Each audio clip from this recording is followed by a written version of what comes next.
بسم اللہ الرحمن الرحیم اللہم صلی علی سیدنا مولانا محمد وعلی آل سیدنا مولانا محمد وبارک وسلم۔ دوستو، کلمہ طیبہ لا الہ الا اللہ محمد الرسول اللہ دین اسلام کا دروازہ اور جڑ ہے۔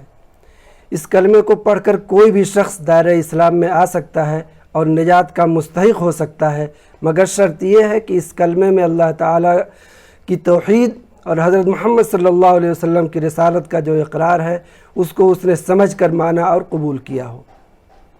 اگر کسی شخص نے کلمے کو زبانی طور پر تو پڑھ لیا مگر اس کلمے میں توحید و رسالت کا جو اقرار ہے اس کو بالکل نہ سمجھا ہو تو وہ اللہ کے نزدیک مومن اور مسلمان نہ ہوگا۔ اس لیے ضروری ہے کہ ہم اس کلمے کے معنی اور مطلب کو اچھی طرح سے سمجھ لیں۔ دوستو، اس کلمے کے دو جز ہیں، اس کلمے کے دو حصے ہیں۔ پہلا حصہ ہے لا الہ الا اللہ اور دوسرا حصہ محمد الرسول اللہ۔ لا الہ الا اللہ میں توحید کا اقرار ہے۔ توحید کا مطلب ہے کہ اللہ ایک ہے، اس کے سوا کوئی ایسی ہستی نہیں ہے جو عبادت اور پوجا کے لائق ہو۔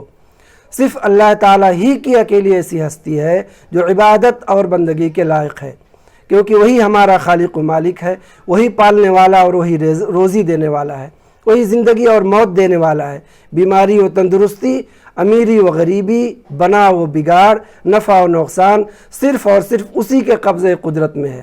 اس کے سوا زمین و آسمان میں جو ہستیاں ہیں، چاہے انسان ہوں یا فرشتے، سب اس کے بندے اور اس کے پیدا کیے ہوئے ہیں۔ اللہ کی خدائی میں کوئی اس کا شریک اور ساجھی نہیں، نہ اس کے حکم میں الٹ پلٹ کر سکتا ہے، نہ اس کے کاموں میں دخل دینے کی کسی کو مجال ہے۔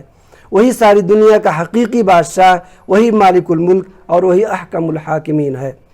اس لیے بس وہی اور صرف وہی اس لائق ہے کہ اس کی عبادت کی جائے، اسی سے لو لگائی جائے اور مشکلوں میں، مصیبتوں میں اور اپنی تمام ضرورتوں میں گڑ گڑا کر اسی سے دعا اور التجا کی جائے، اس کے حکموں پر چلا جائے، اس کے حکموں کے مقابلے میں کسی دوسرے کا حکم ہرگز نہ مانا جائے، خواہ وہ کوئی ہو۔ دوستو، اب جب کہ ہم نے جان لیا اور مان لیا کہ بس اللہ ہی ایک ایسی ذات ہے جو عبادت اور بندگی کے لائق ہے اور ہم صرف اسی کے بندے ہیں، تو ہم کو چاہیے کہ ہمارا عمل بھی اسی کے مطابق ہو۔ دنیا کے لوگ ہمیں دیکھ کر سمجھ جائیں کہ یہ صرف اللہ کے بندے ہیں جو اللہ کے حکموں پر چلتے ہیں اور اللہ ہی کے لیے جیتے اور مرتے ہیں۔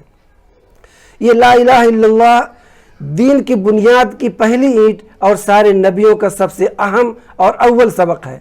دین کی تمام چیزوں میں اس کا درجہ سب سے اونچا ہے۔ بخاری و مسلم شریف کی حدیث ہے، ایمان کے 70 سے بھی زیادہ شعبے ہیں، ان میں سب سے افضل اور اعلیٰ لا الہ الا اللہ کہنا ہے۔ ابن ماجہ اور نسائی شریف کی حدیث ہے، اللہ کے رسول نے ارشاد فرمایا، افضل الذکر لا الہ الا اللہ، یعنی تمام ذکروں میں افضل اور اعلیٰ لا الہ الا اللہ کہنا ہے۔ دوستو، ایک اور حدیث میں آیا ہے، اللہ نے حضرت موسیٰ علیہ السلام کے ایک سوال کے جواب میں فرمایا، اے موسیٰ، اگر 7 آسمان اور 7 زمینیں اور جو کچھ ان میں ہے ایک پلڑے میں رکھی جائیں اور لا الہ الا اللہ دوسرے میں، تو لا الہ الا اللہ کا پلڑا بھاری پڑے گا۔ لا الہ الا اللہ میں فضیلت اور وزن اسی لیے ہے کہ اس میں اللہ تعالیٰ کی توحید یعنی اس کے ایک ہونے کا اقرار ہے۔ صرف اسی کی عبادت و بندگی کرنے اور اسی کے حکموں پر چلنے اور اسی کو اپنا مقصود و مطلوب بنانے اور اسی سے لو لگانے کا فیصلہ و معاہدہ ہے، اور یہی تو اسلام کی روح ہے۔ یہی وجہ ہے کہ اللہ کے رسول نے فرمایا کہ مسلمان اس کلمے کو بار بار پڑھ کے اپنا ایمان تازہ کیا کریں۔ دوستو، بہت مشہور حدیث ہے، اللہ کے رسول صلی اللہ علیہ وسلم نے صحابہ کرام سے ارشاد فرمایا کہ اپنے ایمان کو تازہ کیا کرو۔ بعض صحابہ نے عرض کیا کہ یا رسول اللہ، ہم کس طرح اپنے ایمان کو تازہ کیا کریں؟ آپ صلی اللہ علیہ وسلم نے فرمایا، لا الہ الا اللہ بار بار پڑھا کرو۔ دوستو، کلمہ طیبہ کے پہلے جز لا الہ الا اللہ کا مطلب و مفہوم تھا کہ دل سے اللہ کو ایک جانا و مانا جائے۔ اب آئیے چلتے ہیں کلمہ طیبہ کے دوسرے جز محمد الرسول اللہ کی طرف۔ اس جز میں حضرت محمد صلی اللہ علیہ وسلم کے رسول خدا ہونے کا اقرار ہے۔ حضرت محمد صلی اللہ علیہ وسلم کے رسول ہونے کا مطلب ہے کہ اللہ تعالیٰ نے آپ کو دنیا کی ہدایت کے لیے بھیجا تھا، اور آپ نے جو کچھ بتایا، مثلا قرآن مجید کا اللہ کی طرف سے ہونا، فرشتوں کا ہونا، قیامت کا آنا، قیامت کے بعد مردوں کا پھر سے زندہ کیا جانا اور اپنے اپنے اعمال کے مطابق جنت یا دوزخ میں جانا وغیرہ وغیرہ، یہ سب بالکل صحیح اور حق ہے، اس میں کسی شک و شبہ کی گنجائش نہیں۔ اسی طرح آپ صلی اللہ علیہ وسلم نے لوگوں کو جو ہدایتیں دیں، جو رہنمائی کی، جو احکام دیے، وہ سب دراصل اللہ کی ہدایات ہیں جو آپ پر وحی کیے گئے تھے۔ کسی کو اللہ کے رسول مان لینے سے خود بخود یہ لازم آ جاتا ہے کہ اس کی ہر ہدایت اور ہر حکم کو مانا جائے۔ اللہ تعالیٰ نے قرآن پاک میں ارشاد فرمایا ہے وَمَا أَرْسَلْنَا مِن رَّسُولٍ إِلَّا لِيُطَاعَ بِإِذْنِ اللَّهِ، ہم نے ہر رسول کو اس لیے بھیجا کہ ہمارے حکم سے اس کی اطاعت کی جائے۔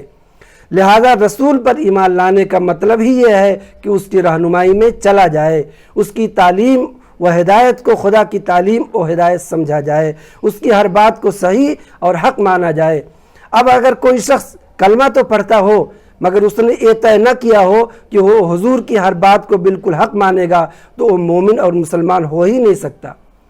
دوستو، کلمہ طیبہ لا الہ الا اللہ محمد رسول اللہ دراصل ایک اقرار نامہ اور عہد نامہ ہے اس بات کا کہ میں صرف اللہ کو خدا برحق اور معبود حقیقی مانتا ہوں، دنیا و آخرت کی ہر چیز کو صرف اسی کے اختیار میں سمجھتا ہوں، لہذا میں صرف اسی کی عبادت و بندگی کروں گا، اسی کے حکموں پر چلوں گا، ہر چیز سے زیادہ میں اس سے محبت اور تعلق رکھوں گا، اور حضرت محمد صلی اللہ علیہ وسلم کو اللہ کا برحق رسول تسلیم کرتا ہوں۔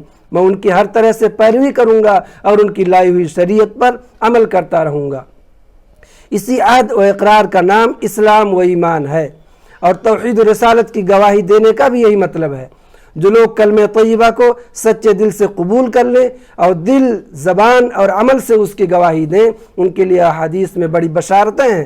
حضرت انس رضی اللہ تعالی عنہ سے روایت ہے کہ رسول اللہ صلی اللہ علیہ وسلم نے حضرت معاذ رضی اللہ عنہ سے فرمایا کہ جو کوئی سچے دل سے لا الہ الا اللہ محمد رسول اللہ کی گواہی دے تو اللہ تعالیٰ نے دوزخ کی آگ ایسے شخص پر حرام کر دی ہے، یعنی وہ شخص جہنم میں نہیں جائے گا۔